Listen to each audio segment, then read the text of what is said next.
No nos resulta fácil hablar sobre este tema de la crisis de la Iglesia, es un tema bastante espinoso, por cierto. La expresión crisis de la Iglesia no es muy precisa, porque en realidad, de por sí la crisis es un hecho transeúnte, puntual, incompatible con la duración. En cambio, de lo que vamos a tratar es de un fenómeno mucho más duradero. Por otro lado, siempre es más agradable para un sacerdote hablar de lo positivo que de lo negativo, hablar de Dios que del demonio, hablar de la gracia que del pecado, de la cristiandad que de la anticristiandad. Sin embargo, la requisitoria del difícil momento que vivimos nos impide obviar lo que podríamos llamar la cara negativa de la verdad, el trasluz de la antihistoria salvífica. Si bien es un tema muy vasto, trataremos al menos de tocar algunos puntos esenciales. No se puede entender lo que nos está pasando en estos momentos si no nos remontamos a raíces a veces no tan cercanas, pero que tienen una real incidencia en la actualidad.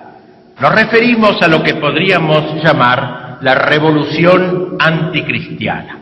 Esta revolución con mayúscula, es un fenómeno constante, retomado a lo largo de la historia de la Iglesia. Más aún, es un fenómeno contemporáneo del mismo Cristo. Frente a Cristo siempre se ha erguido el anticristo. Y esto ya se deja advertir en el Evangelio. Podríamos considerar toda la vida de Cristo como un lento pero decidido caminar desde Belén al Calvario, porque según dice Santo Tomás, el Verbo tomó carne para tener algo que ofrecer en sacrificio sobre el altar de la cruz. Pues bien, todo el intento del demonio se resume en su decisión de interferir en este trayecto, inclinándolo, invitándolo a Cristo a una salvación que no pase por el Calvario. Nos dice el Evangelio que cuando Jesús anunció por primera vez su pasión, se le acercó Pedro y comenzó a reprenderle. Le reprendía a Jesús porque el Señor no quería presentarse como un triunfador en la tierra, como un triunfador en el mundo, como un solucionador de los problemas económicos, políticos o sociales. Y cuando Pedro le dice esto a Cristo, Jesús lo mira y lleno de indignación lo reprocha y le dice estas palabras de las más terribles que hay en el Evangelio: apártate de mí, Satanás, porque tus caminos no son de Dios, sino de los hombres.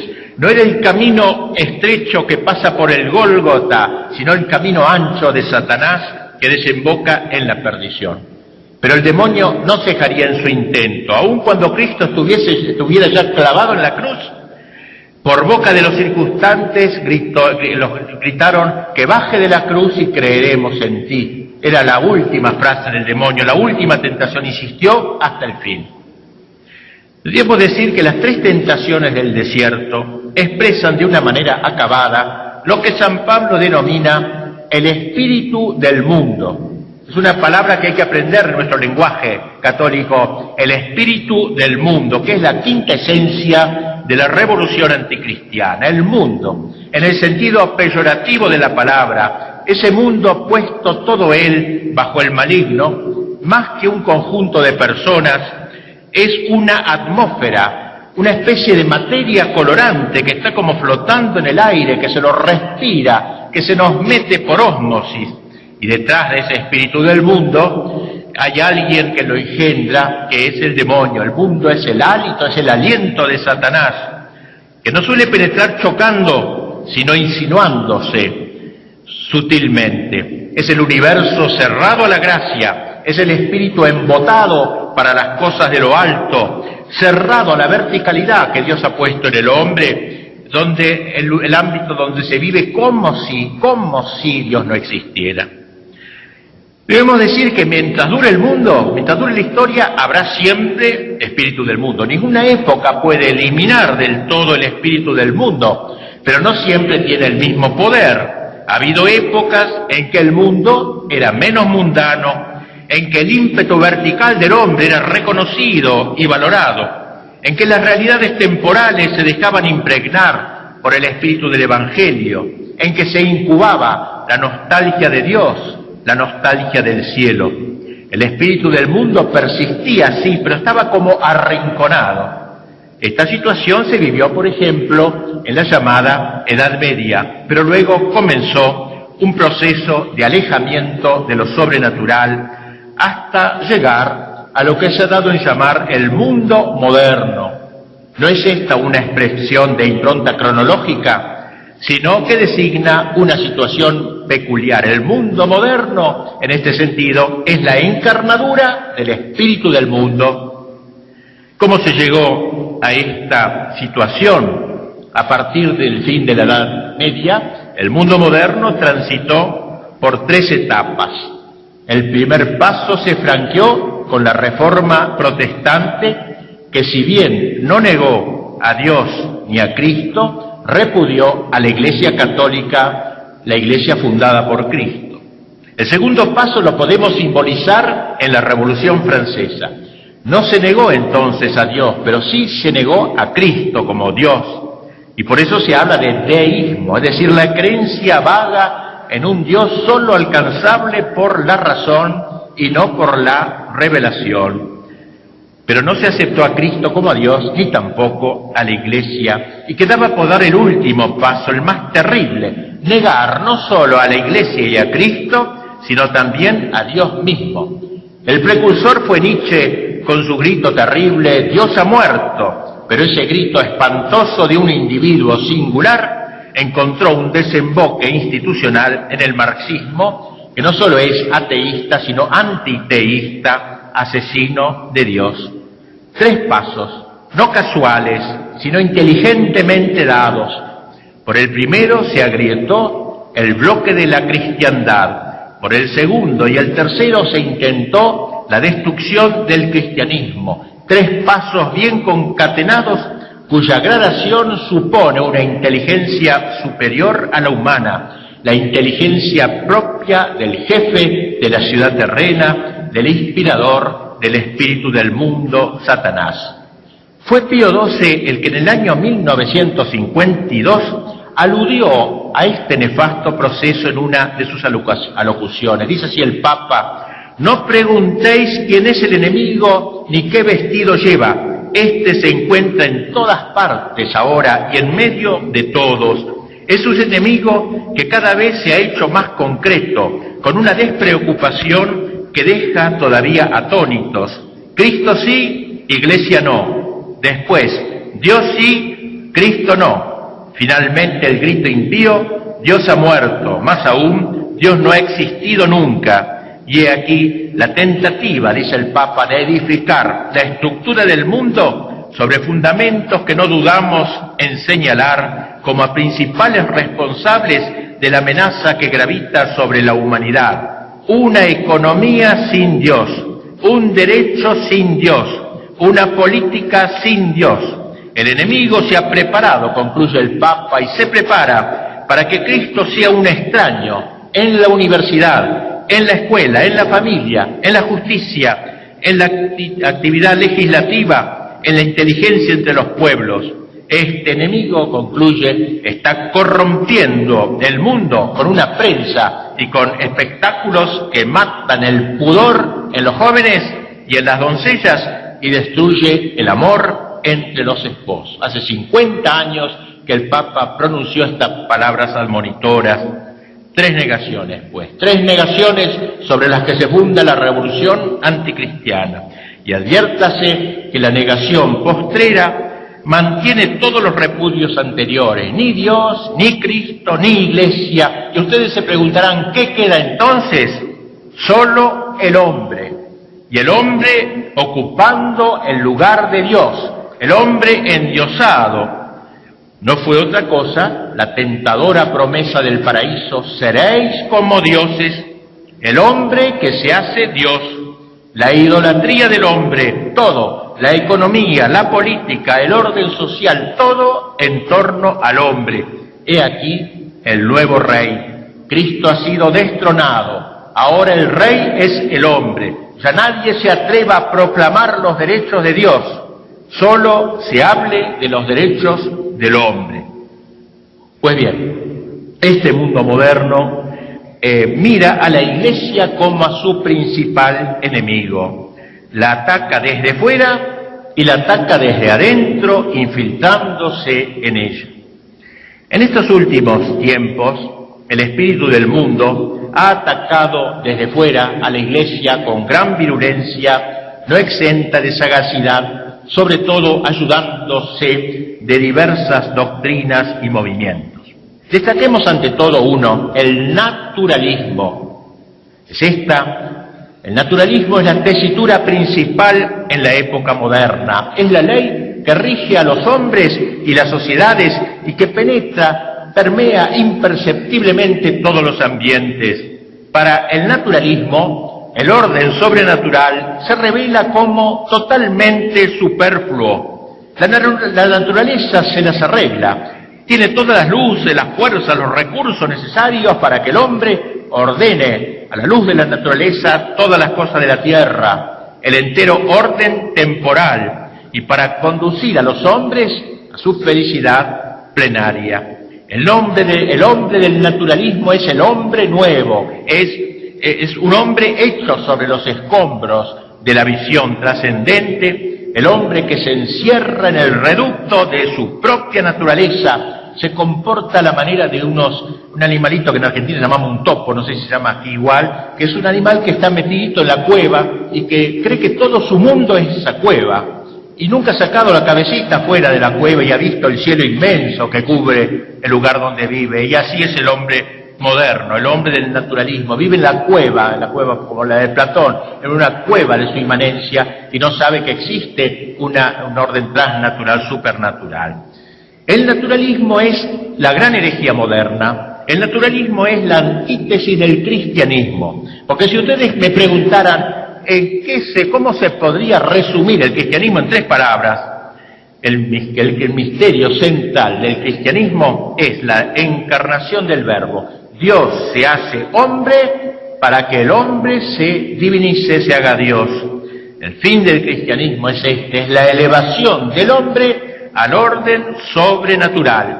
En cambio, el naturalismo, cerrándose a este misterio de la encarnación del Hijo de Dios, el misterio del descenso que se hace ascenso, muestra su carácter satánico. El pecado de Satanás precisamente consistió en no haber aceptado la elevación sobrenatural, en haberse abroquelado en su naturaleza cerrada, en su naturaleza angélica tan excelente, por cierto.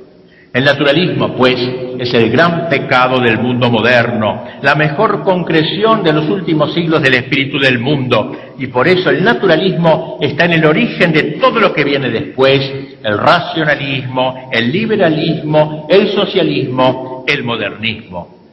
Claro, como no vamos a tratar de todo esto, porque no hay tiempo, quedémonos en una nomás de esas expresiones que atacan a la Iglesia desde afuera, la del liberalismo. De los diversos eslogans que la revolución anticristiana hiciera circular, ninguno más atractivo, ninguno más convocante que el de la libertad. Libertad de pensamiento, libertad de prensa, libertad de religión. La palabra liberal es de por sí una palabra noble. Santo Tomás llamaba liberal al hombre generoso, dadivoso, desprendido, libre, liberal, por eso liberado de todas las ataduras que le permitían entonces dar y de darse. Eso es el hombre liberal. No parecen, por cierto, merecedores de este honroso calificativo los que se apartan de la verdad, ya que según la palabra de Cristo, solo la verdad es la que nos hace libres. No hay otra libertad fuera de la verdad. El proceso, entonces, del naturalismo alcanza así el ámbito de la sociedad política a través del liberalismo, tratando de arrebatarle sus relegaciones teológicas. El liberalismo es el ariete de este saqueo. Como dice el cardenal Pi, la plaga del liberalismo es propiamente la plaga de las sociedades actuales. Atenta sobre todo contra el sentido trascendente del poder político, tratando de independizarlo de sus instancias trascendentes. Ya la autoridad no viene de Dios, viene de abajo, es la soberanía del pueblo. De este modo, el edificio del naturalismo filosófico encuentra su coronamiento en el naturalismo político, es decir, en aquel sistema según el cual el orden civil y social no tiene relación alguna de dependencia del orden sobrenatural. Intercede asimismo en esta conspiración anticristiana una institución, la masonería, que sería como la corporación destinada a extender la concepción naturalista de la vida. León XIII, en su notable encíclica Humanum Genus, la considera en un contexto teológico, en el contexto de las dos ciudades agustinianas, cuando dice: durante todos los siglos han estado luchando las dos ciudades con diversas armas. En nuestros días, todos los que favorecen el campo peor parecen conspirar a una y pelear con la mayor vehemencia bajo la guía y con el auxilio de la masonería. Maquinan abiertamente la ruina de la Santa Iglesia con el propósito de despojar enteramente, si pudiesen, a los pueblos cristianos de los beneficios que les ganó Jesucristo.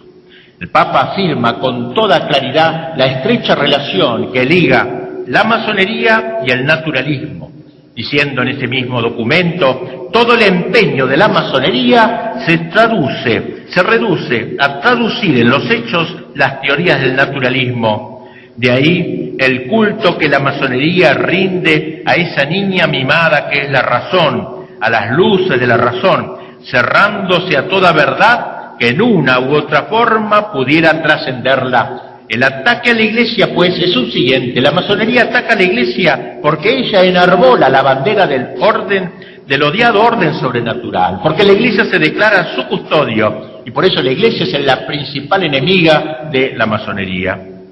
El naturalismo doctrinal y moral que inspira el entero quehacer de la masonería tiene, como es lógico, consecuencias en el orden social, sobre todo político, donde trabaja tenazmente por anular todo posible magisterio de la Iglesia, tratando de eliminar de los estados lo poco que quede de cristiandad.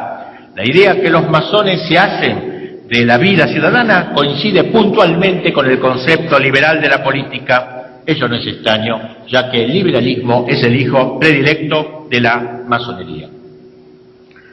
Otro de los componentes de las corrientes anticristianas de los últimos tiempos es el marxismo.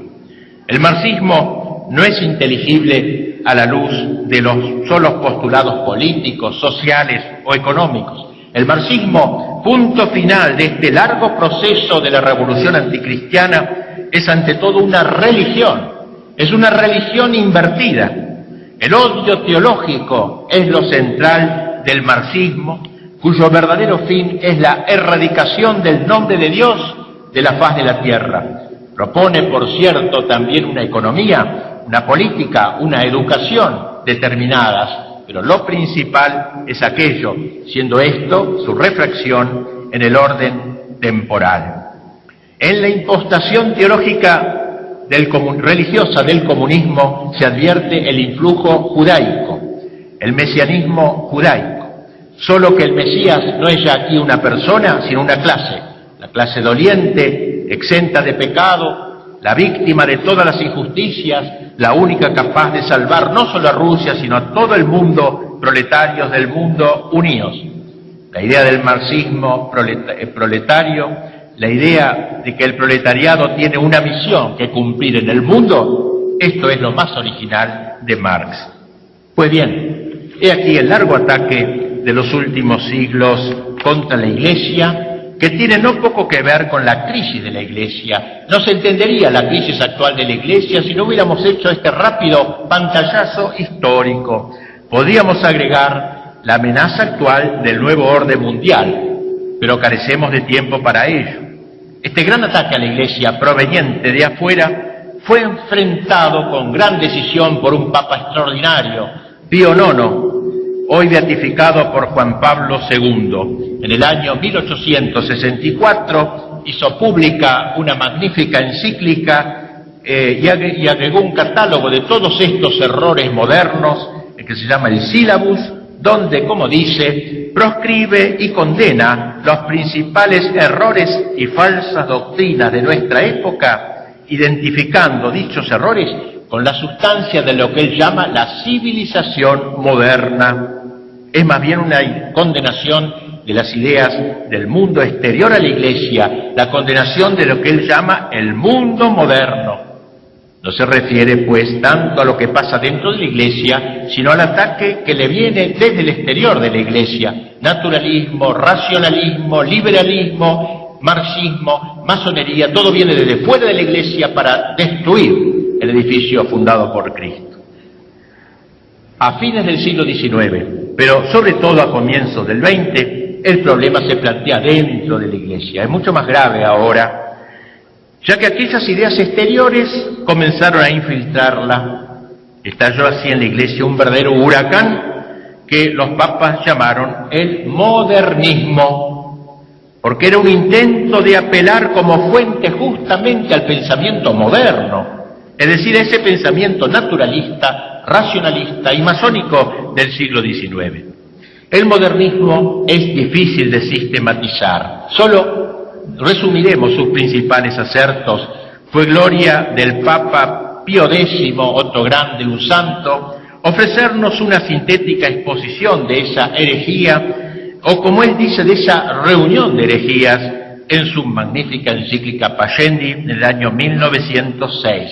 Este Papa comprendió con la sagacidad de un santo la necesidad perentoria de enfrentar decididamente esta herejía, porque si bien es cierto, como él lo dice en la introducción de su encíclica, que en todas las épocas se ha requerido la vigilancia del Pastor Supremo, lo que sobre todo exige de nosotros que rompamos sin dilaciones el silencio es la circunstancia de que al presente no es menester ir ya a buscar a los fabricantes de errores entre los enemigos declarados. Se ocultan, y esto es precisamente objeto de grandísima ansiedad, en el seno mismo y dentro del corazón de la Iglesia. Son sin duda enemigos de la Iglesia, y no se apartará de lo verdadero quien dijera que ésta no los ha tenido peores, porque en efecto, prosigue San Pío X, como ya se notó, ellos traman la ruina de la Iglesia no desde fuera, sino desde dentro. En nuestros días el peligro está casi en las entrañas mismas de la Iglesia, está en las venas de la Iglesia, y el daño producido por tales enemigos es tanto más inevitable cuanto más conocen a la Iglesia. Añádase que han aplicado la guadaña no a las ramas, ni tampoco a débiles tallos, han ido a la raíz misma, esto es, a la fe y a sus fibras más profundas. Mas una vez herida esta raíz de vida inmortal, pasan a hacer circular el virus por todo el árbol, y en tales proporciones que no hay parte alguna de la fe católica donde no pongan su mano, ninguna que no se esfuercen por corromper. ¿Cuáles son los errores principales del modernismo? Podríamos decir en líneas generales que las grandes ideas del mundo moderno que había condenado el beato Pío IX ahora han penetrado en la Iglesia. La mentalidad de la masonería, el liberalismo, el comunismo, más en particular señalaremos su dependencia de la filosofía moderna, sobre todo la kantiana y hegeliana, que encierran al hombre en su subjetividad. Señala San Pío X que siguiendo dichos principios, Los modernistas juzgan que la revelación no es algo que viene de lo alto, sino algo que brota desde adentro, que la creamos nosotros, desde el sentimiento interior.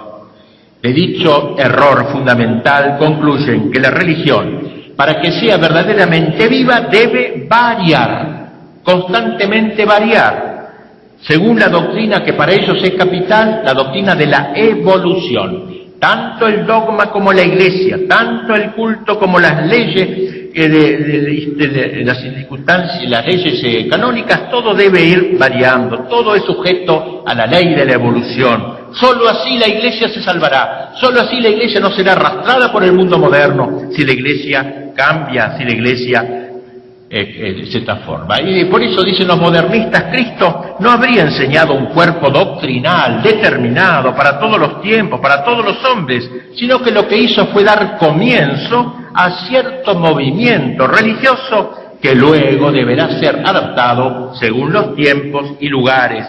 Consiguientemente, los principales artículos del credo no tenían para los cristianos de la primitiva iglesia el mismo sentido que para los cristianos de nuestro tiempo, y por eso es preciso que cada siglo reelabore, reforme los conceptos relativos a Dios, la creación, la revelación, la persona del Verbo encarnado, la redención, todo eso, la libertad entonces. Y esto es lo que es importante, exaltar la libertad que se ha impuesto en el mundo civil mediante la democracia liberal dentro de la Iglesia. La Iglesia debe adaptarse a la democracia liberal, debe adaptarse a ello, porque también la Iglesia, como toda sociedad humana, está sujeta a perpetua evolución. Sin embargo, la doctrina tan revolucionaria del modernismo chocaba con un obstáculo, y esto lo reconocen los modernistas, al parecer inamovible, la jerarquía eclesiástica que sigue afirmando las verdades de siempre. Y entonces inventaron una curiosa teoría según la cual la evolución provendría del conflicto de dos fuerzas, una de las cuales estimula el progreso, el avance, y la otra pugna por la conservación. La fuerza conservadora se contiene sobre todo en la tradición defendida por la autoridad religiosa. La fuerza renovadora se agita en los individuos que están más en contacto con la vida, empuja el progreso, se adapta a las necesidades. Y a la autoridad no le quedará más que irse plegando poco a poco a la conciencia colectiva. La Iglesia deberá acabar por aceptar las opiniones comunes del pueblo. Este sería, en pocas palabras, el contenido del modernismo en sus teorías más centrales. El beato Pío IX y San Pío X, los dos papas que enfrentaron estas dos crisis. La crisis denunciada en el sílabus de Pío IX fue crisis del mundo más que de la Iglesia. La que denuncia el nuevo sílabus, que fue el decreto Lamentabili de 1907, seguido de la encíclica Pascendi del mismo año, fue, al contrario, una crisis de la Iglesia. La diferencia entre los documentos de los dos papas se muestra en el mismo título. Pío IX presentaba la lista de los principales errores de nuestra época. Pío X, los errores de los modernistas sobre la Iglesia, la revelación, Cristo y los sacramentos. Con la actuación de San Pío X, que no se contentó con desenmascarar el error modernista, sino que tomó medidas concretas contra sus autores, deponiendo obispos, echando a teólogos, etc., el modernismo quedó tecleando, pero no desapareció. Muchos de los modernistas se quedaron en la Iglesia y siguieron conspirando desde ella. Cuando Pío X murió, sus sucesores aflojaron un poco las riendas. Los antiguos modernistas encontraron otra manera de expresarse y así apareció lo que se dio en llamar la Nouvelle Théologie, la nueva teología. No tenemos tiempo en absoluto de exponer sus principales ideas, solo digamos que fue el Papa Pío XII quien le salió al encuentro con su encíclica Humani Generis, que fue como una especie de tercer sílabus, luego de los de Pío IX y Pío X, y también Pío XII tomó medidas concretas contra los reflotadores del viejo modernismo, quitándole sus cátedras y prohibiendo sus escritos. Luego de la muerte de Pío XII, los neomodernistas resurgieron una vez más. Como ven ustedes, es un movimiento fuerte en la Iglesia desde 100 años hasta ahora. Y llegamos así a la época del Concilio Vaticano II. Aquellos personajes sobrevivientes lograron introducirse junto a los obispos conciliares, tratando de influir en los documentos de dicho concilio al tiempo que recuperaron sus cátedras y su ascendiente en la Iglesia. Fue lo que se llamó y se llama aún hoy el progresismo, donde se retoman viejos errores, algo enmascarados por cierto. En aquellos momentos se creyó que los papas anteriores habían sido demasiado severos, que Pío IX, Pío X, Pío XII habían sido demasiado poco comprensivos y que con eso la Iglesia se había separado demasiado del mundo, quedando como una especie de islote flotante, como si la Iglesia se hubiese cerrado al mundo. Comenzó entonces a difundirse la opinión según la cual la decadencia numérica de la Iglesia, así como de su influjo en la sociedad, se debía a su falta de adaptación a la civilización moderna, al mundo moderno, al hombre moderno. ¿Cuál sería el remedio entonces, según el progresismo? Iniciar una apertura al mundo. Al fin y al cabo, ¿no estaba la Iglesia llamada a penetrar en el mundo, a hacer la levadura en la masa, como lo dijo el mismo Cristo? Y entonces entró a tallar una grave confusión sobre la palabra mundo. Esta palabra, como saben, tiene dos sentidos, uno bueno, positivo, el mundo que hizo Dios, la naturaleza, las personas, etcétera, y otro negativo, el mundo mundano, por así decirlo, que Cristo condenó tantas veces y del que dijo que estaba bajo el dominio del príncipe de este mundo. Y así se pasó de una conveniente y salvífica adaptación de la Iglesia al mundo por condescendencia, por caridad, para salvarlo, a una alianza con el mundo, es decir, con todas aquellas doctrinas de la modernidad, el liberalismo, el marxismo, las ideas masónicas. San Pablo había aconsejado tener en cuenta este peligro cuando dijo: no queráis conformaros con este mundo. No otra cosa es el progresismo, heredero del naturalismo y del modernismo. Refiriéndose a él, dijo Maritain: estamos en plena fiebre neomodernista, ante la cual el modernismo de tiempos de San Pío X era apenas un modesto resfrío. Y un autor más reciente, Henri de Libac, dijo que la Iglesia estaba viviendo en una experiencia sumamente peligrosa que llamó apostasía inmanente, es decir, gente que apostata pero se queda dentro, inmanente, dentro de la Iglesia. Concretemos, para ir terminando, dentro de lo que el tiempo nos permite, algunas manifestaciones de este progresismo hoy vigente. Se advierte ante todo en el campo de la teología.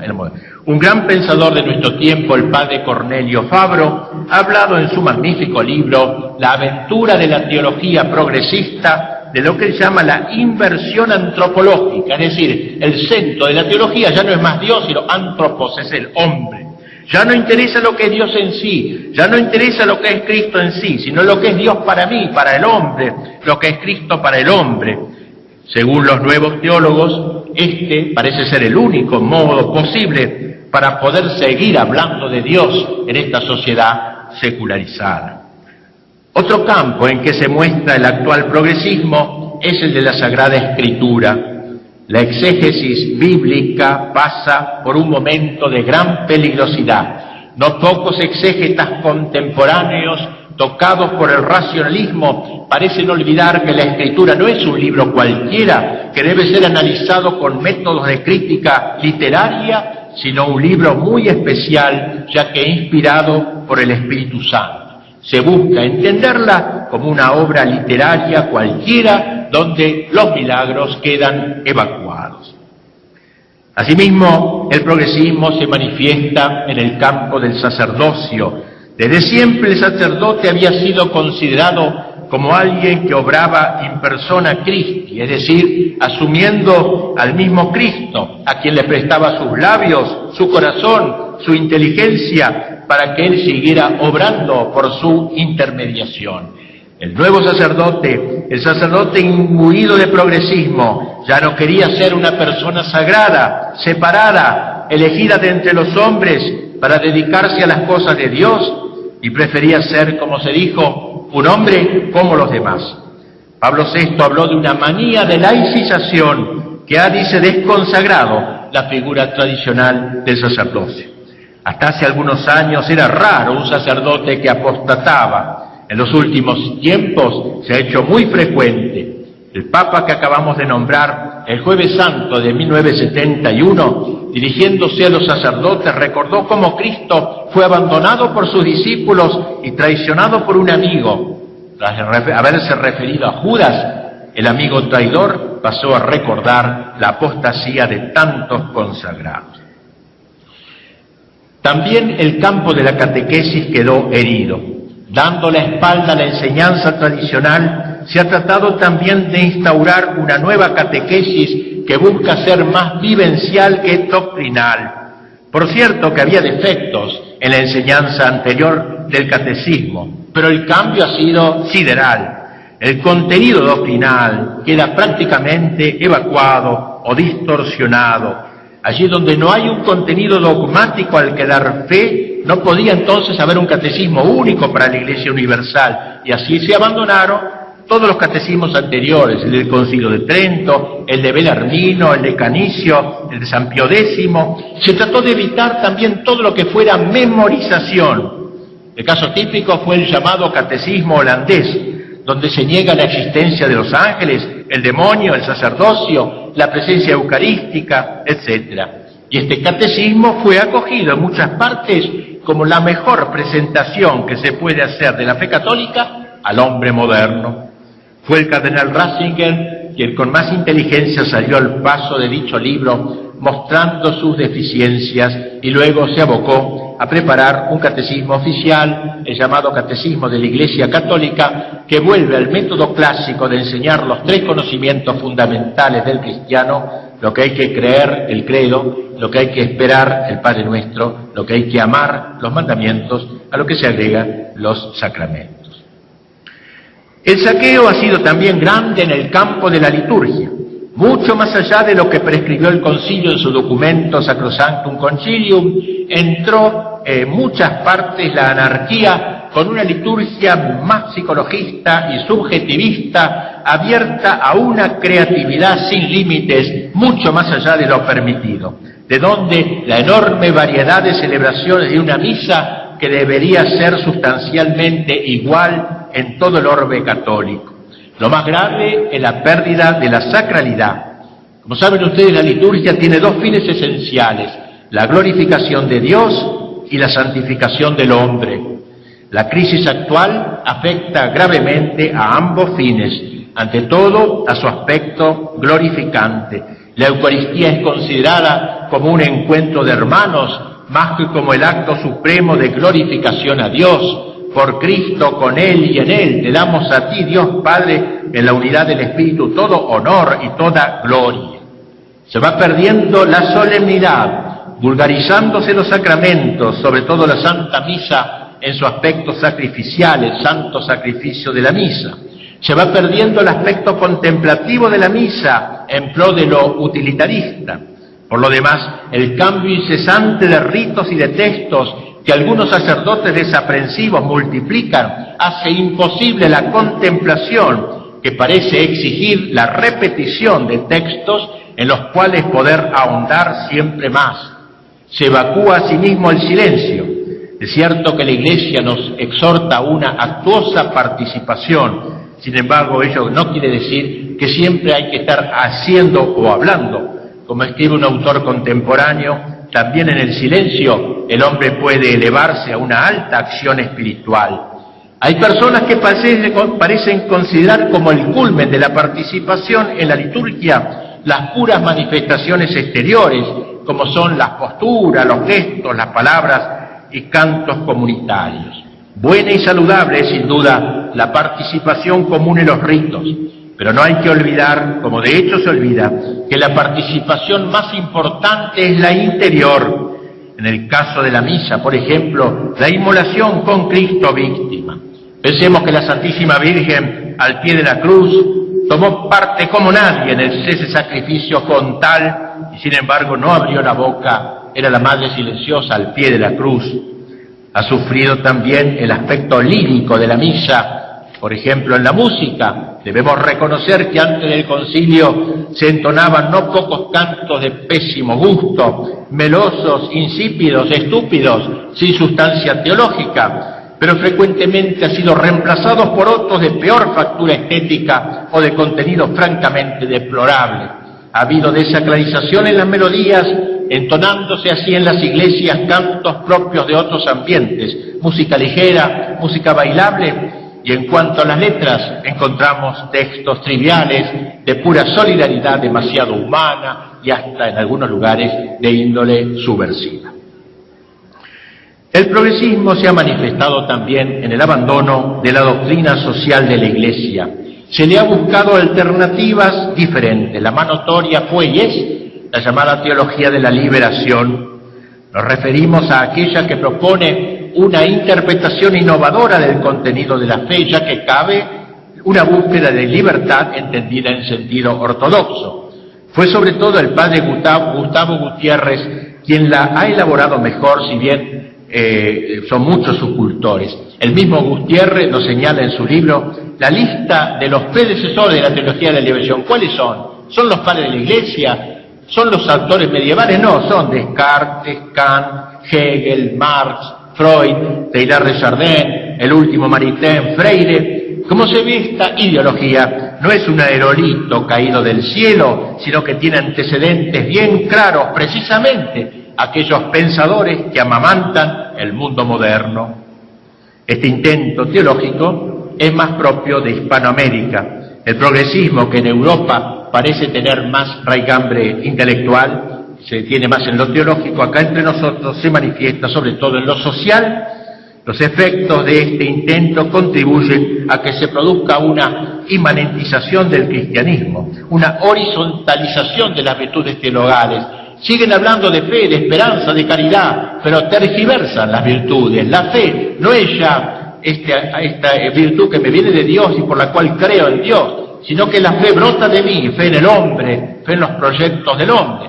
La esperanza no es más la esperanza teologal, que me la da Dios y por la cual espero en Dios, sino la esperanza en los planes del hombre, en los proyectos humanos.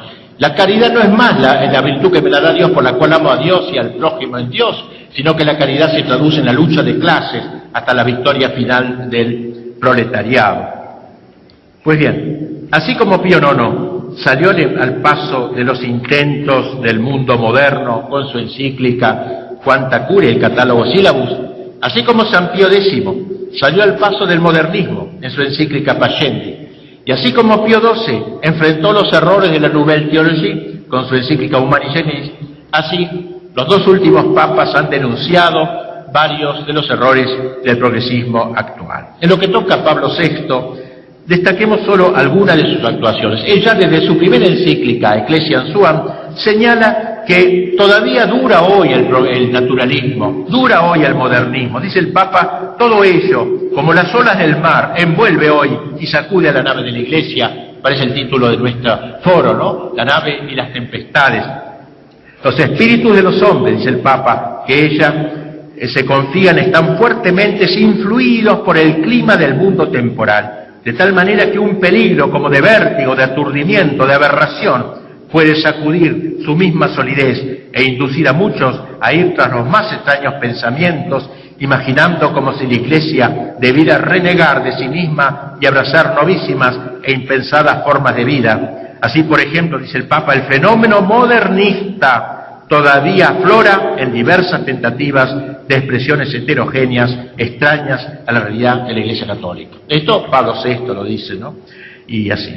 Para salir al paso de este desafío, este Papa declaró en el año 1967 que fuera el año que quiso llamar el año de la fe, y allí pronunció un credo que retomaba las afirmaciones doctrinales de la Iglesia de siempre. Funda su necesidad en la aparición de opiniones exegéticas teológicas nuevas, tomadas muchas veces de las más audaces e ineptas filosofías profanas, que con el pretexto de adaptar, dice el Papa, las ideas religiosas al mundo moderno, prescinden del magisterio eclesiástico, adoptan teologías historicistas, tienen la osadía de despojar el testimonio de las Escrituras de su carácter histórico y sagrado, e intentan introducir en el pueblo de Dios una mentalidad que llaman posconciliar, que significa difundir la ilusión de una nueva interpretación temeraria y estéril del catolicismo.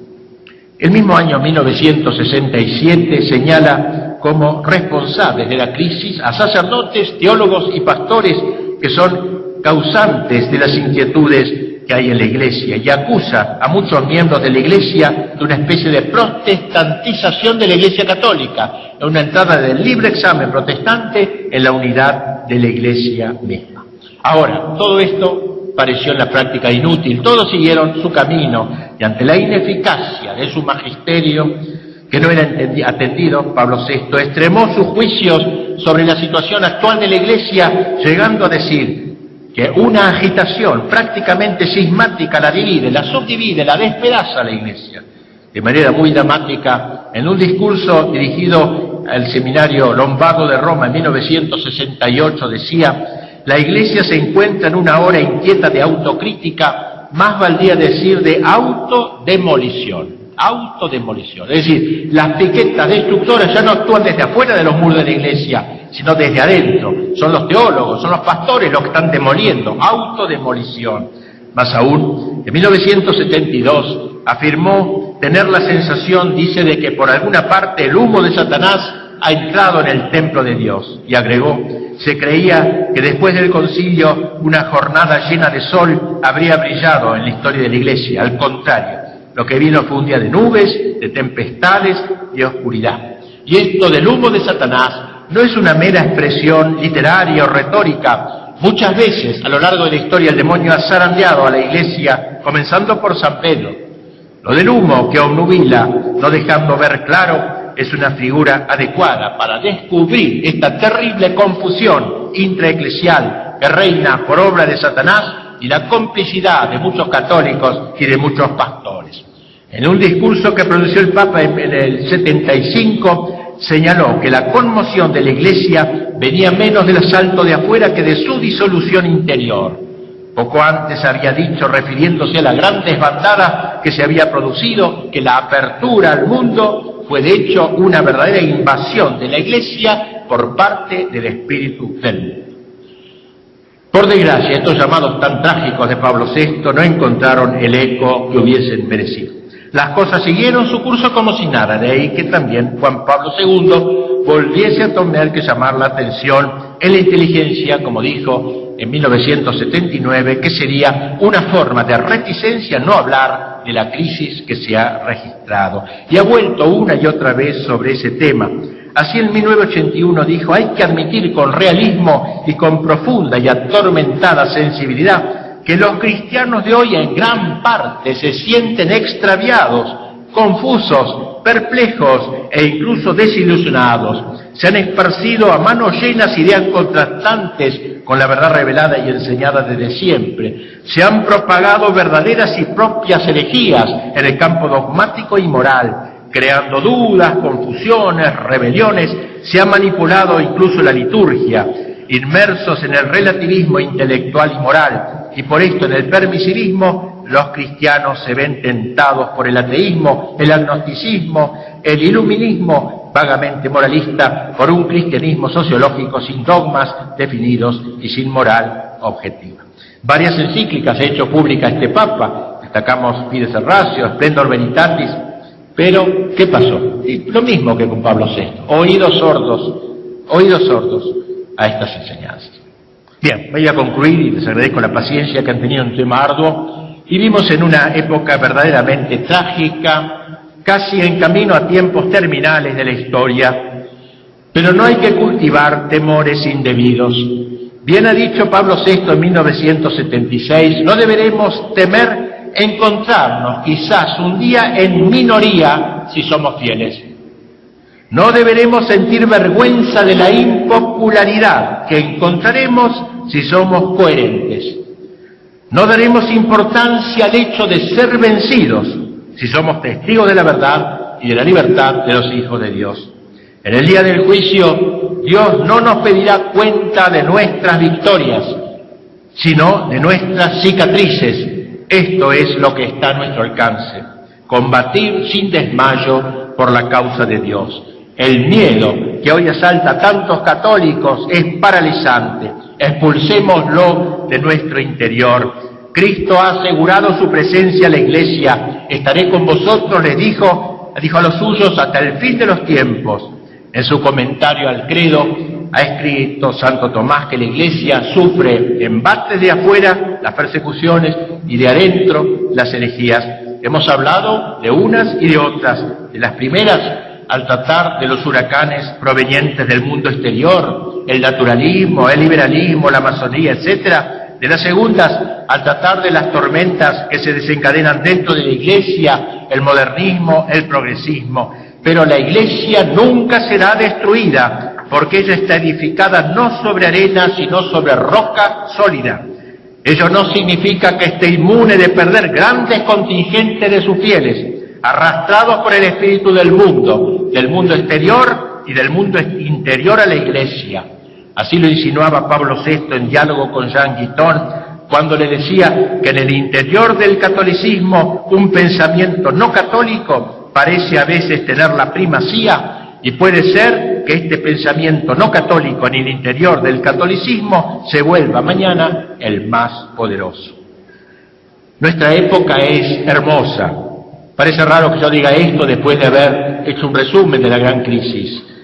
¿Por qué? Porque Dios nos hizo nacer en este tiempo, no en la Edad Media, no en el Renacimiento. Es hermosa, digo, no en sí misma, que es horrible, sino en cuanto que nos permite dar un testimonio heroico. Es época de héroes, es época de santos.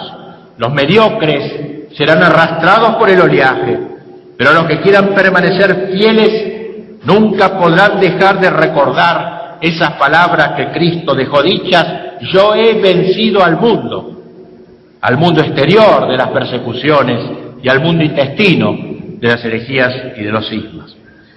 Vamos a terminar trayendo a colación un notable texto del gran escritor ruso Alexander Solzhenitsyn, donde se refiere con estos términos al drama que vive el Occidente. Ahí dice un proverbio alemán que dice: Mut verloren, alles verloren.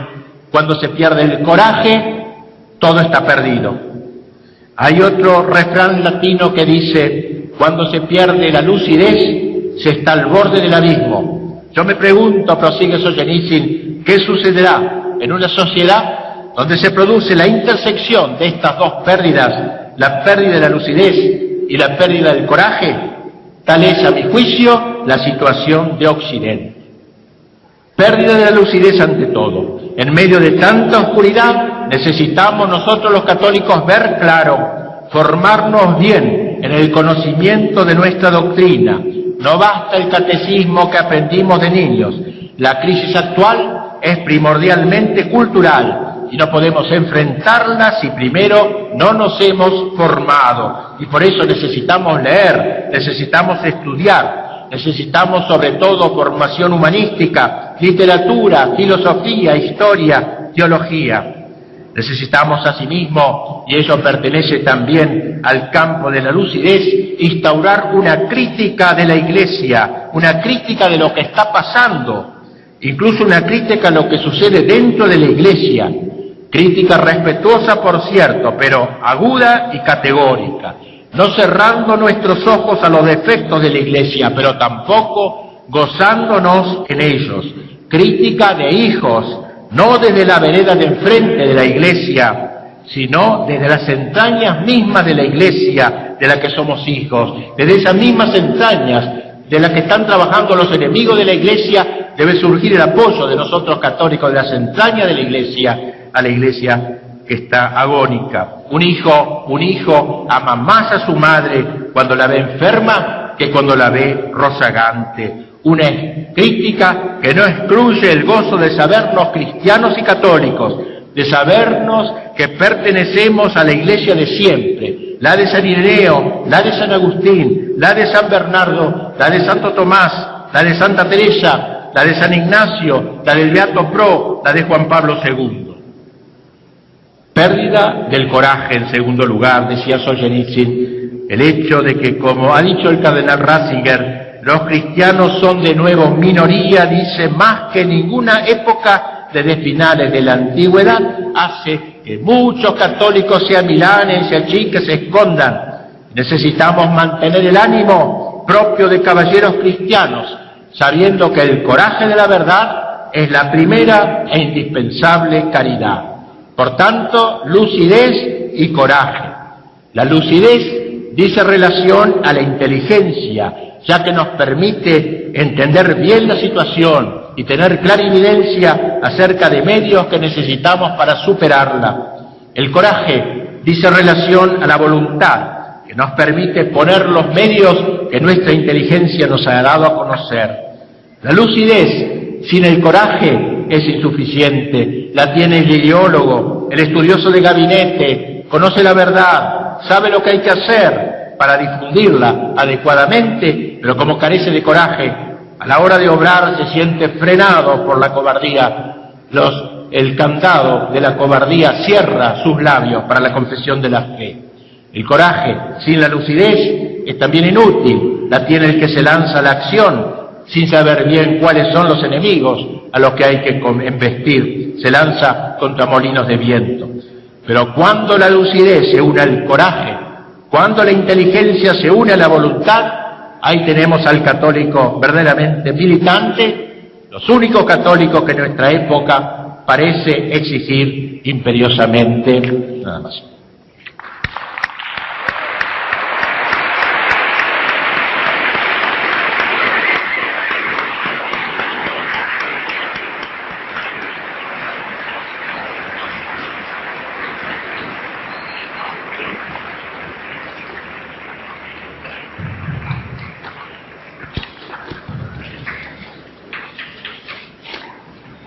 Muchísimas gracias, Padre Alfredo Sainz, por esa valiente denuncia, por armarnos con el conocimiento para entender nuestro tiempo, para entender nuestras obligaciones, para entender lo esencial, para darnos cuenta que venimos a este mundo que es milicia, para prepararnos y para luchar por la causa de nuestro Señor en este mundo tan complicado como usted lo denuncia.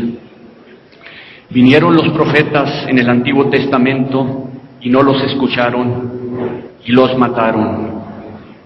Murieron todos nuestros apóstoles y asesinaron al mismo Padre de todos nosotros, a nuestro Señor Jesucristo.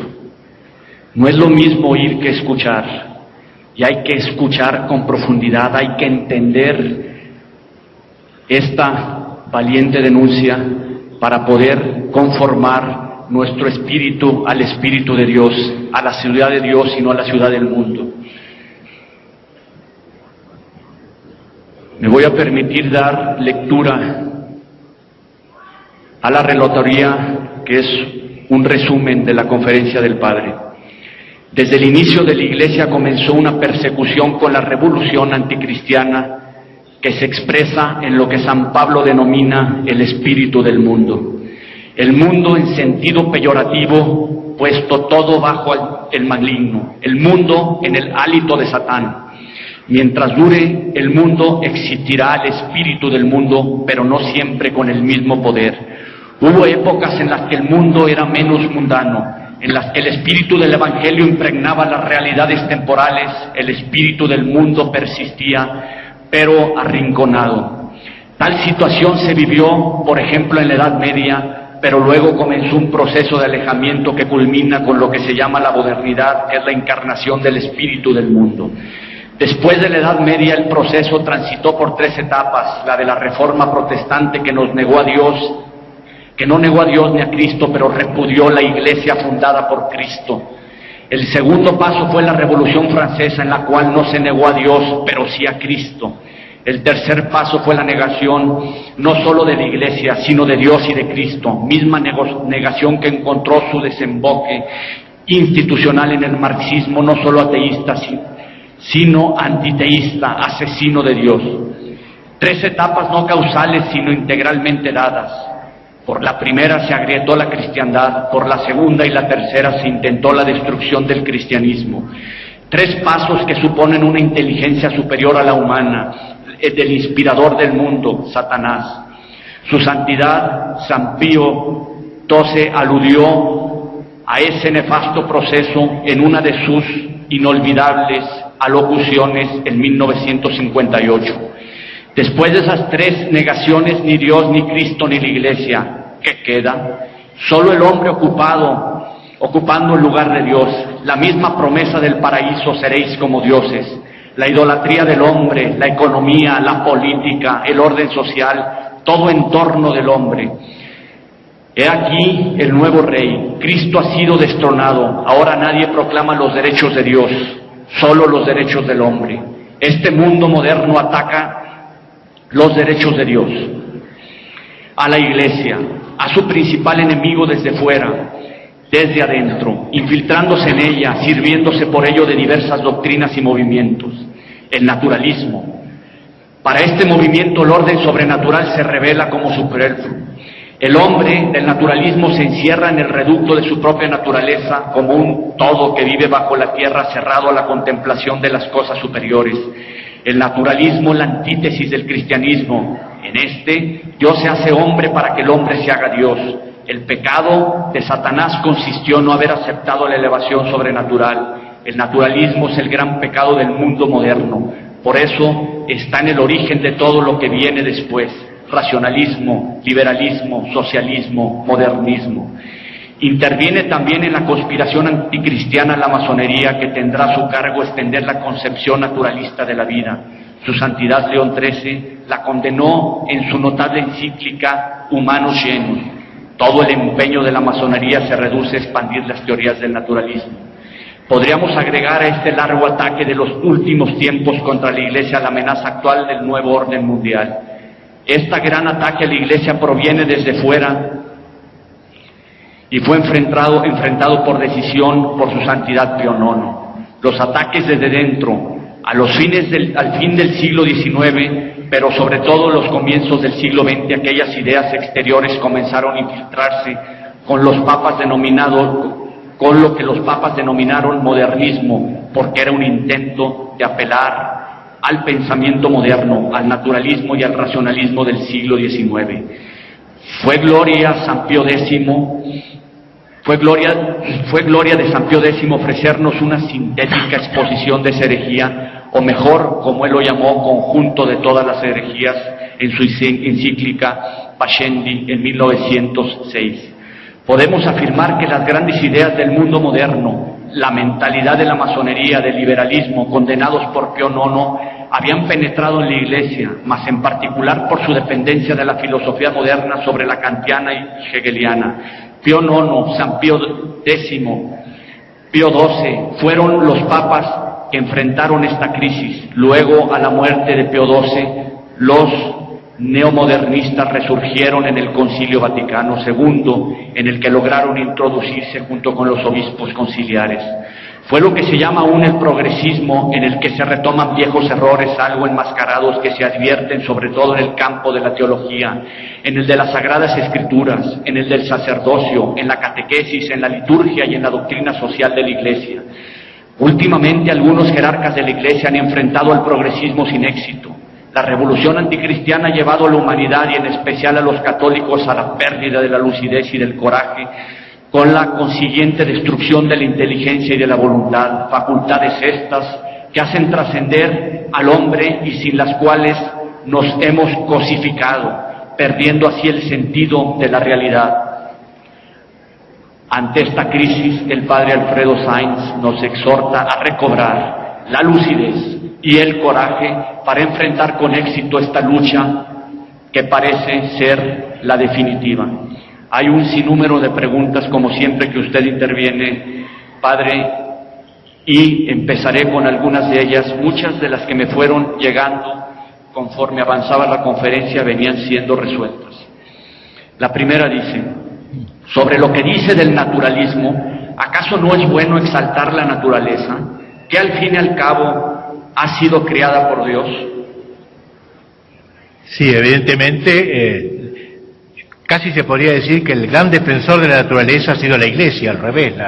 El valor de la naturaleza es muy grande. La Iglesia tiene un enorme respeto por la naturaleza humana que fue hasta asumida por el Verbo Divino. O sea, qué valor tiene, que además sabemos cómo la gracia no destruye la naturaleza, sino que la eleva, la perfecciona, la lleva a una plenitud a la cual la naturaleza misma sola no llegaría. Y este es el error del naturalismo, querer frenar el ímpetu vertical del hombre, es hacer del hombre un ser castrado. Digamos, el hombre ha recibido, la naturaleza del hombre tiene la potencia obediencial, la capacidad obediencial de elevarse si es llamada de lo alto, ¿no? Pero el hombre prefiere, por un acto de aparente humildad, de no querer elevarse tan alto, en el fondo es un acto de soberbia, de negar, trascender su propia humanidad, ¿no? El hombre es un ser muy extraño, que ha sido llamado al éxtasis, a salir de sí mismo. El hombre sale de sí, quiera o no quiera, o sale de sí hacia arriba o sale de sí hacia abajo. Sale de sí hacia arriba en este éxtasis superior por la gracia, por la vida divina que lo endiosa, lo diviniza en cierta manera, y sale de sí para abajo animalizándose, bestializándose, como el hijo pródigo que acaba abandonando a su padre y cuidando cerdos. No existe el humanismo puro, no existe la naturaleza pura. La naturaleza es hecha para trascender, o se trasciende para arriba, lo sobrenatural, o se trasciende para abajo, lo antinatural y lo contranatural.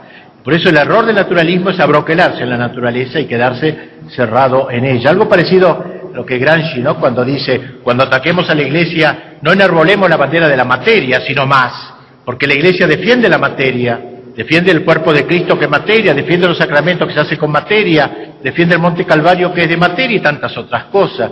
Elevamos el materialismo que sea la lucha contra el espiritualismo, ese es el materialismo verdadero que debemos elevar. O sea, la Iglesia es la defensora de la materia y la defensora de la naturaleza. Lo malo es cuando se endiosa algo que ha sido creado como un instrumento para la elevación. Hombre, en vez de tener vuelo de águila, es un vuelo de gallina, un vuelo bajo. ¿Por qué dice usted que no debe haber evolución en el dogma? El dogma, no hay que creer, como a veces piensa la gente, que el dogma es solamente lo definido por la Iglesia, ¿no? Es dogma, las cosas, hay verdades de fe que están contenidas en la Escritura y nunca han sido definidas, pero no por eso son menos seguras. Y el dogma es incambiable, porque es una verdad que la Iglesia, por el mandato que ha recibido de Cristo, que a vosotros oye, a mí me oye, en cosas sustanciales, defiende la Iglesia esa verdad, la verdad, como sabemos, no puede cambiar. No puede ser que 2 y 2 sean hoy 4 y mañana sea 5. No puede ser que hoy sea dogma, que Cristo es Dios y mañana no. Entonces, no cabe el evolucionismo en el dogma. Cabe sí una mayor penetración en el dogma, y a eso se aboca toda la tradición de la Iglesia, como lo ha dicho muy bien el doctor Guido. No es solamente, la tradición no es la repetición de fórmulas antiguas, sino que la tradición es una vida, una antorcha que se pasa de generación en generación, y así el dogma va pasando de una mano a otra, de padres a hijos y a nietos, y va recibiendo una elucidación cada vez mayor y más rica.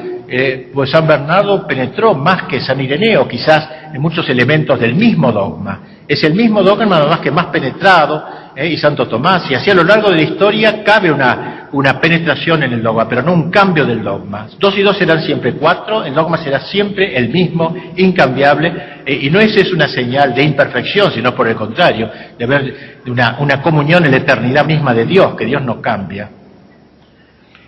En ese pantallazo que usted nos ha dado sobre los ataques exteriores a la Iglesia, ¿no cree que habría que agregar el proyecto actual del nuevo orden mundial? Sí, yo alguna alusión hice a eso, ciertamente el nuevo orden mundial, yo no conozco en general todo lo que se diga de él, no conozco un autor, que creo que el más importante se llama Fukuyama, que era asesor del Departamento de Estado de Bush padre, y él escribió un libro sobre el nuevo orden mundial y da toda una especie de sistema, digamos, del nuevo orden mundial filosófico, concepción del hombre, concepción de la historia, que es muy interesante y es como la aplicación de todo el mundo moderno, como el desemboque, y por eso él pone como padres del nuevo orden mundial, o por lo menos las figuras en las cuales él se apoya, son, por ejemplo, Hegel, Marx mismo, aunque él es liberal norteamericano, pero Marx es uno de los, etcétera. Así que el nuevo orden mundial, tal como se está gestando, es como una continuidad de todo este proyecto del mundo moderno, de esta revolución anticristiana, es como el último jalón, más allá todavía del marxismo. Seríamos 3 pasos, ¿no? La revolución protestante, la revolución francesa, el marxismo, podríamos decir, cuarto, el nuevo orden mundial, la actual globalización, que es como una cosecha histórica de toda esta, él ha rumiado toda la historia, ¿no? Y por eso dirá Fukuyama que el principal enemigo del nuevo orden mundial, él lo dice, es la Iglesia católica. ¿Por qué? Porque la Iglesia defiende la trascendencia. Y este mundo es un mundo de la tierra, es un paraíso en la tierra, lo dijo Marx, pero trata de cumplirlo el Occidente. Por tanto, la Iglesia será el último enemigo de la historia, el aguafiesta de la inmanencia. Por eso entonces la Iglesia es debe ser destruida, no lo dice así, pero es la idea. Solo hay que perdonarle a la Iglesia su sobrevivencia si la Iglesia renuncia a declararse la verdad, y dice que es una verdad más. Como es una verdad, como un club, una asociación civil en una nación, una opinión, no es una verdad.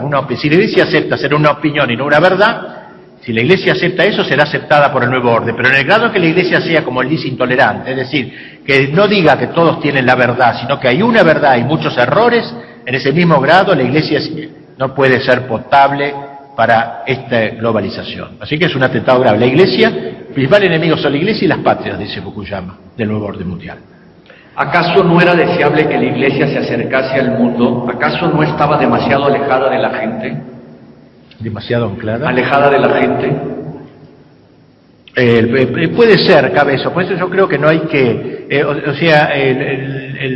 la gran crisis que ha venido, sobre todo que de manera tan manifiesta y que nosotros históricamente conocemos más después del concilio, digamos, no debe ser, aunque uno no debe ser, aunque uno esté en contra de lo que pasa en esa crisis, una aprobación de todo lo que pasaba antes del concilio. Había, yo diría, había algunos correctivos que hacer. Pongamos en otros campos, en el campo del arte, antes del concilio, había un arte edulcorado, medio débil, afeminado, unos cristos sin vigor ninguno. Entonces, a veces se puede aprovechar esta crisis postconciliar, que ha destruido casi todo, ¿no?, para aprovechar esa destrucción de lo malo que había en el preconcilio. Y quizá uno de esos aspectos pudo haber en la Iglesia un cierto mirarse a sí mismo, un cierto narcisismo, y eso quizás eso conviene decirlo, que una sana apertura al mundo había que tener. Y de esta apertura al mundo han hablado autores nuestros, hablado tradicionalistas, han hablado de una sana apertura, ¿no? Y la han tenido los grandes. Santo Tomás decía que una verdad no es verdad porque la diga Juan o Pablo, sino porque es verdad. Y aunque lo diga un enemigo de la Iglesia, si hay una verdad debemos asumirla, pertenece a la Iglesia. La Iglesia católica es universal, de todas las verdades que andan dispersas por ahí, le pertenecen, así que no hay ni que tener complejos en ese sentido de ver, qué sé yo, que un filósofo como Max Scheler ha hecho un análisis espléndido del pudor. La Iglesia asume eso.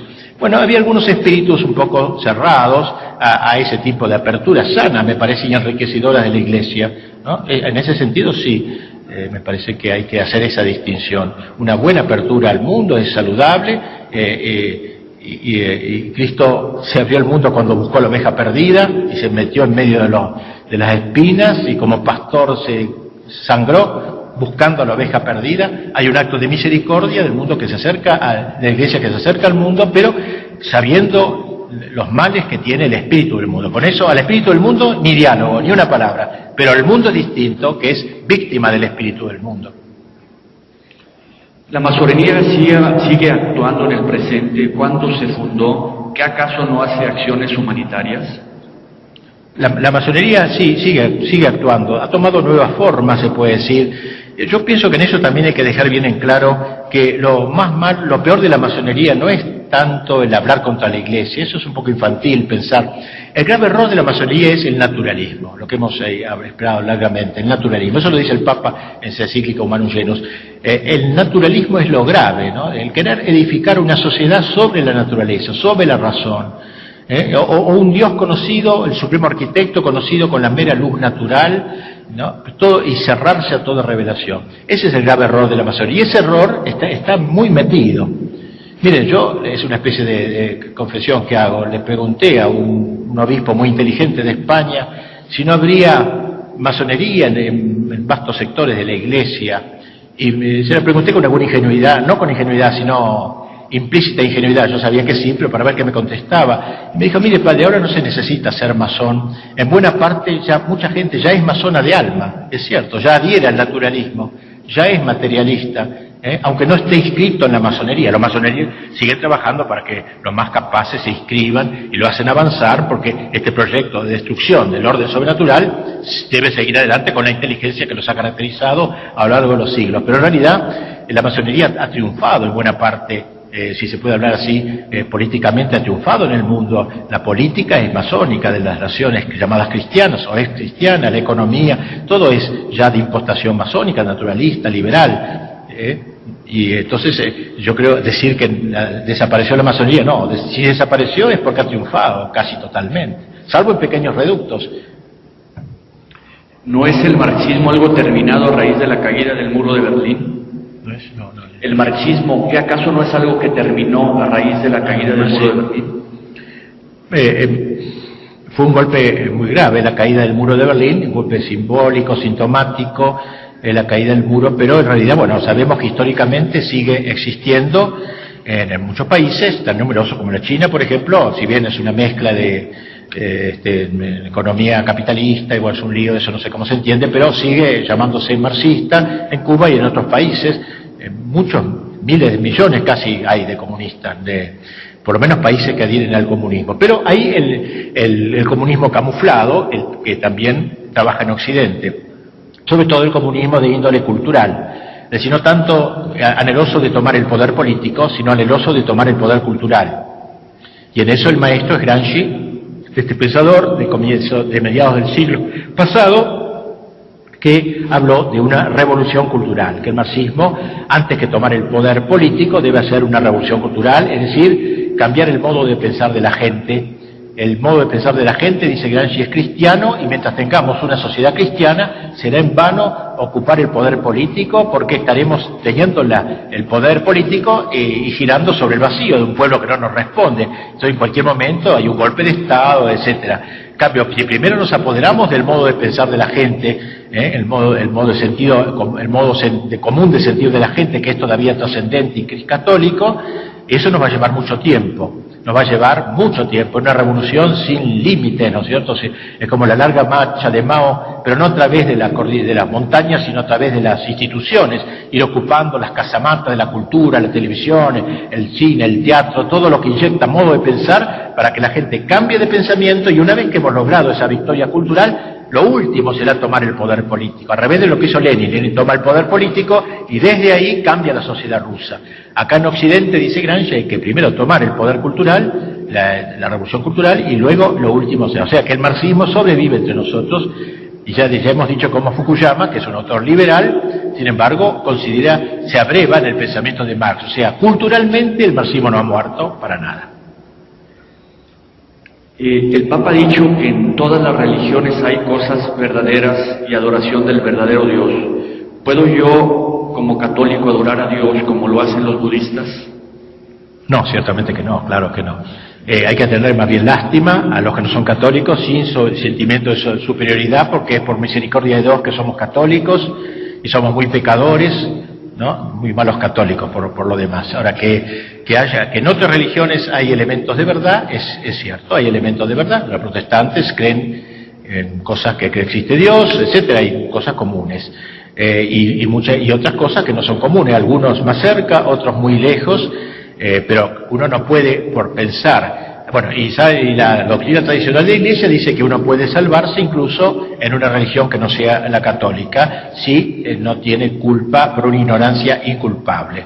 Eso lo enseñan todos los autores clásicos, que un pagano, por ejemplo, de buenas intenciones, que trata de cumplir las normas morales que su conciencia le dicta, recibe la gracia de Dios, eso que no la sabe él, y se salva. Ahora, ese se salva dentro de la Iglesia. Por eso es verdadera aquella frase de que fuera de la Iglesia no hay salvación. La Iglesia es como el arca de Noé, si uno está fuera de la Iglesia, perece en el diluvio. Pero un budista, por ejemplo, que sin culpa ignora el cristianismo y trata de vivir los elementos positivos del budismo con buena disposición, con buena conciencia, etcétera, se salva, pero en la Iglesia. Él pertenece a la Iglesia católica, no lo sabe él, pero pertenece, y Dios lo salva en la Iglesia, porque Dios le da la gracia. Sin gracia, sin caridad no hay salvación. Y si está en la gracia y tiene caridad, está en la Iglesia. Ahora, en ese sentido, no puede decir eso que entonces uno puede decir, soy católico y me voy a hacer budista, digamos, como muchos de hoy. En Francia hay una enorme cantidad de católicos que, al ver la deficiencia de muchos pastores y de la Iglesia y la falta de espiritualidad que hay en la Iglesia de Francia, se han hecho musulmanes en una gran decenas de miles, no sé si deseo, pero por ahí, como 20.000, algo así, católicos se han hecho musulmanes en busca de una espiritualidad que no encuentran en el catolicismo fáctico, de hecho existente. Bueno, eso claro, no lo podemos de ningún modo aprobar, ¿no? Porque la verdadera religión, la única verdadera, es la católica. Ahora, uno puede salvar. Y lo bueno que hay en otras religiones, por ejemplo, la Iglesia ortodoxa, que está separada de Roma, hay algunos elementos, los buenos, que son comunión con nosotros. E incluso en esos elementos buenos pueden haber conservado cosas aún mejor que nosotros. Por ejemplo, una liturgia muy digna en la Iglesia oriental, solemne, que nos produce admiración a todos los católicos cuando la conocemos. Y bueno, eso hay que también saber admirarlo, y no es señal de defección el hacerlo. Hace una semana el Vaticano anunció la publicación de unas recomendaciones de hechos que estaban apartando a la Iglesia de sus fines, y hoy sale una declaración del cardenal Ratzinger en los periódicos diciendo que el rito tridentino no estaba prohibido, sino que está estudiándose regresar al mismo para no perder la universalidad de la Iglesia. ¿Es esto una auténtica intención de rectificar? ¿Una intención de? Rectificar. Sí, me parece muy loable lo que dice el cardenal Ratzinger, me parece que sería muy interesante eso, por lo menos, al menos el permiso universal, ¿no?, para que se pueda decir la misa de San Pío V, que hoy está más restringido, se la puede decir con ciertas autorizaciones, etc., pero aquí lo que se propicia es lo otro, y podría ser un golpe de timón frente a tanto caos que ha venido, un caos que evidentemente no lo ha querido directamente la autoridad que ha dado digamos, normas, si bien, debo decirlo aquí como una crítica a la autoridad, y me atrevo a decirlo, creo que no soy con eso un rebelde, me da la impresión que así como hemos visto que la crítica que hizo San Beato Pío IX contra los enemigos exteriores de la Iglesia, de algún modo clarificó, todos los católicos vieron con claridad, y además se tomaron medidas claras para que eso no entrara en la Iglesia, y San Pío X, cuando ataca el modernismo, toma medidas claras también para erradicar de la Iglesia de manera incluso personal, sacando a tal y cual persona, y lo mismo Pío XII con los Humani Generis también hizo algo parecido. No vemos la misma actitud en la actualidad, sino un modo más, ¿cómo podríamos decir?, más didáctico que ejecutivo de gobierno. Es decir, los últimos 3 papas han más bien trata como de convencer, ¿no?, de que hay que hacer así o asá, pero no toman, a no ser en casos muy extremos, medidas más enérgicas que las circunstancias, a mi juicio, requerían. Pero esto es un juicio prudencial, que uno puede pensarlo así, etcétera, no sé. Yo lo digo nomás como una cosa más personal, pero ciertamente, mira, la impresión que yo tengo, y conozco bien los sectores progresistas y muy desde adentro, es algo así como esto. Lo he visto esto, lo estoy diciendo como una cosa que lo he visto. El progresismo marcha con sus ideas por delante, ¿no? Y esto es la historia va por donde van ellos. Como decía De Gaulle, le vent de l'histoire, el viento de la historia va por acá.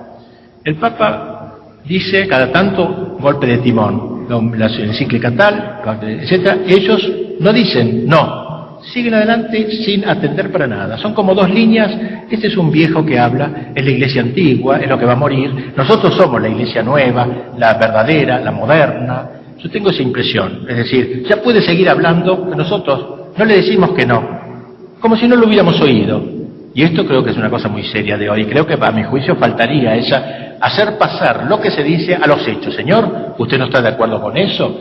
Retira de la cátedra. Señor, si hemos dicho que en los seminarios se enseña en Santo Tomás y veo que han pasado 5 años y no pasó nada, a ver, una inspección, etcétera, no sé, pero me parece que, repito, esto es un juicio de índole más bien prudencial, porque uno puede valorar otras cosas que ellos tengan en cuenta, como por ejemplo, si apretar demasiado las clavijas provocaría un cisma, que se podría evitar. Esto yo no lo sé, yo lo que digo es lo que a mí me parece en este campo.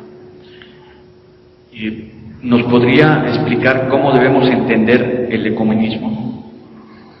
Sí, el ecumenismo, pues, bien, en algunos casos es sumamente arduo. Hay casos de ecumenismo, por ejemplo, con el Islam, que es un tema que he estudiado últimamente bastante, y visto por todos los autores que han querido acercarse al Islam, una total inutilidad de los diálogos ecuménicos, ya que, bueno, además todos esos diálogos parten de los católicos y no de los musulmanes. No tienen ningún interés ellos en tener diálogo.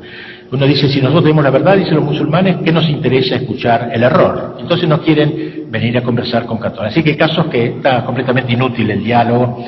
Si es un diálogo, como puedo tener, pongamos entre un musulmán decente, bueno y honesto y conmigo, que me pregunte de Cristo quién es, y yo le cuento cómo es Cristo, él me dice, mire, sí, pero Cristo es un gran hombre, pero no es Dios, y yo le explico, resucitó a Lázaro, y Mahoma no se resucitó a sí mismo. Si hay un diálogo así, en donde haya una cierta honestidad mutua, puede ser útil, pero ese ecumenismo debe buscar la conversión. Lo malo es un ecumenismo que de entrada ya no busca la conversión.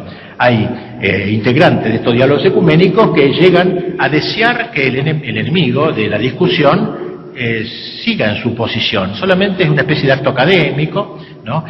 Como algunos misioneros ahora van al África, por ejemplo, y les dice a los musulmanes que sean buenos musulmanes, no que se hagan católicos, ¿no? No se trata de ser un loco también y hágase católico un revólver y no más, ¿no? Sino buen despacito, pero el ideal debe ser eso, tender a eso, ¿no? Hay que un momento de la conversión. Bueno, pero hay misioneros que van con la idea, como me preguntaba uno antes, que se salva todo el mundo. Si uno es budista, cualquier cosa, entonces que siga budista usted, hasta morirse, sea un buen budista, sea fiel a la doctrina de Buda, sea fiel a la doctrina de Mahoma, al Corán, sea fiel al judaísmo.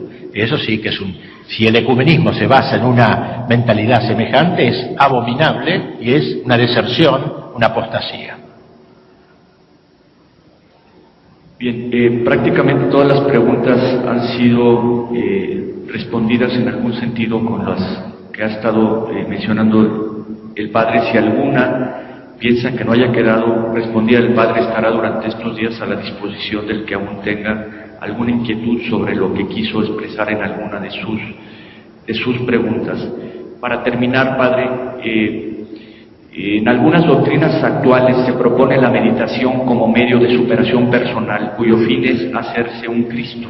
La nueva era autollamada cristiana o metafísica cristiana es un ejemplo de esto. Se trata de la misma idea que usted expresa cuando dice Dios se hace hombre para que el hombre se haga Dios. Claro, es una manera de entender mal esa frase, ¿no es cierto? Hay dos maneras de hacerse Dios. La manera soberbia, la pelagiana, la prometeica, del hombre que quiere hacerse Dios por sus solas fuerzas. Y es lo que propicia el New Age. O sea, el hombre, esto es modernista también, ¿no? Ese elemento, desde adentro va sacando las energías para divinizarse. Ese es en realidad aquel intento de la Torre de Babel, ¿no? Que apilaron las piedras de su soberbia para igualar a Dios, como lo relata el Génesis, ¿no? Para equipararse con Dios. Ese seréis como dioses satánicos que invita a nuestros padres a ser Dios a fuerza de músculos, los músculos del alma, y no por la gracia. Y eso es lo que propicia la New Age. La New Age es como la expresión religiosa del nuevo orden mundial. Yo diría que en el orden político lo que ahora prima es el nuevo orden mundial, la globalización, que tiene una especie de componente religioso que será la New Age, que es un cóctel de religiones. Un poquito de Cristo, un poquito de Mahoma, un poquito de Buda, un poquito de la transmigración y de Tíbet y de acá y de allá. Eso se mezcla todo, a ver qué sale. O sea, una religión hecha por los hombres en un escritorio, una ideológica, y eso sería la religión del nuevo orden mundial. Por eso es un gran peligro en nuestro tiempo, y ha salido, creo, un documento de Roma hace poco contra la New Age, hablando de estos temas a que me refiero. En el fondo es una falsa espiritualidad, tomando muchos elementos de distintas partes. Muchísimas gracias, Padre, por su excelente conferencia.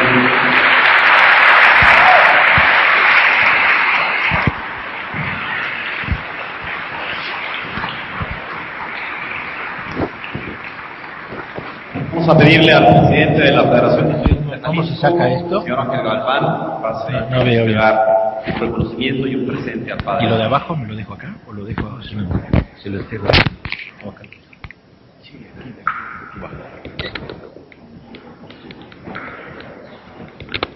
La Universidad Autónoma de Guadalajara y la Federación de Estudiantes de Jalisco otorgan el presente reconocimiento al presbítero Alfredo Sáenz por su valiosa participación en el Foro Internacional Fe y Ciencia, Revolución y Restauración, celebrado del 2 al 4 de octubre del 2003.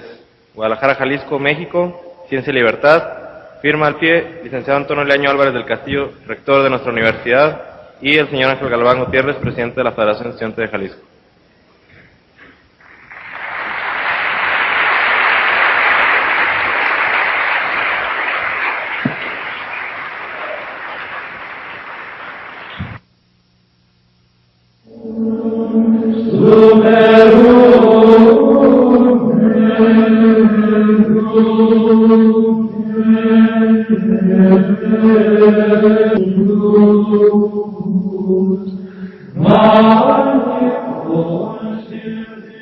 Para terminar, Padre, En algunas doctrinas actuales se propone la meditación como medio de superación personal, cuyo fin es hacerse un Cristo. La nueva era autollamada cristiana o metafísica cristiana es un ejemplo de esto. Se trata de la misma idea que usted expresa cuando dice Dios se hace hombre para que el hombre se haga Dios. Claro, es una manera de entender mal esa frase, ¿no es cierto? Hay dos maneras de hacerse Dios. La manera soberbia, la pelagiana, la prometeica, del hombre que quiere hacerse Dios por sus solas fuerzas. Y es lo que propicia el New Age, o sea, el hombre, esto es modernista también, ¿no? Ese elemento, desde adentro va sacando las energías para divinizarse. Ese es en realidad aquel intento de la Torre de Babel, ¿no? Que apilaron las piedras de su soberbia para igualar a Dios, como lo relata el Génesis, ¿no? Para equipararse con Dios.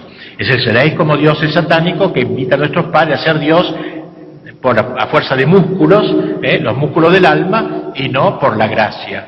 Y eso es lo que propicia la New Age. La New Age es como la expresión religiosa del nuevo orden mundial. Yo diría que en el orden político lo que ahora prima es el nuevo orden mundial, la globalización, que tiene una especie de componente religioso que será la New Age, que es un cóctel de religiones. Un poquito de Cristo, un poquito de Mahoma, un poquito de Buda, un poquito de la transmigración y de Tíbet y de acá y de allá.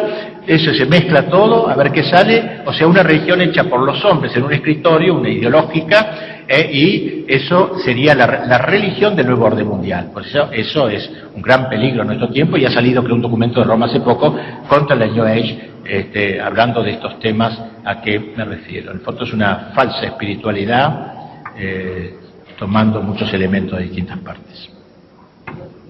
Muchísimas gracias, Padre, por su excelente conferencia.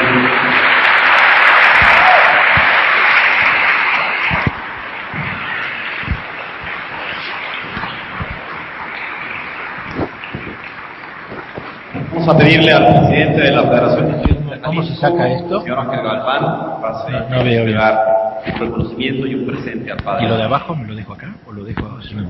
Se lo dejo acá.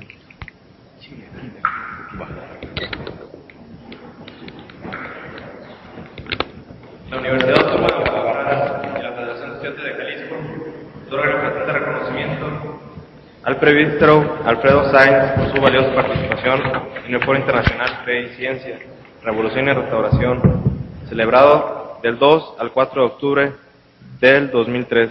Guadalajara, Jalisco, México, Ciencia y Libertad.